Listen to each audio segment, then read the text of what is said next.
22 select the false statement. False statement हमें select करना है।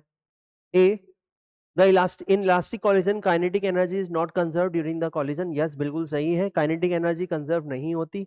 इनिशियल और फाइनल काइनेटिक एनर्जी मतलब just before the collision kinetic energy, just after the kinetic energy जो है वो इक्वल होती है, लेकिन ड्यूरिंग द कॉलिजन कंजर्व नहीं होती, क्योंकि ड्यूरिंग द कॉलिजन डिफॉर्मेशन होता है, और जब तक डिफॉर्मेशन हो रहा होगा काइनेटिक एनर्जी पोटेंशियल एनर्जी में चेंज हो रही होगी, और जब रिफॉर्मेशन होता है तो पोटेंशियल एनर्जी काइनेटिक एनर्जी में चेंज हो रही होगी।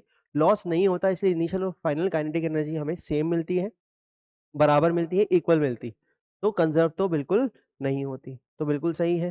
Second, the coefficient of restitution of a collision between the to steal ball lie between 0 to 1।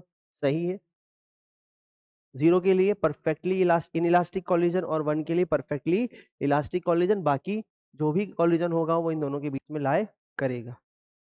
ठीक, तो 0 के लिए इनइलास्टिक कॉलिजन, 1 के लिए perfectly elastic collision.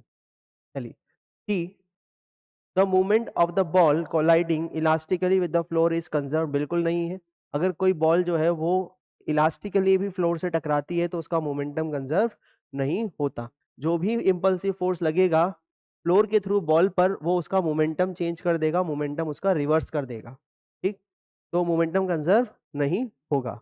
D in an oblique elastic collision, in an oblique elastic collision between the two identical bodies with one of them at rest initially the final velocity are perpendicular।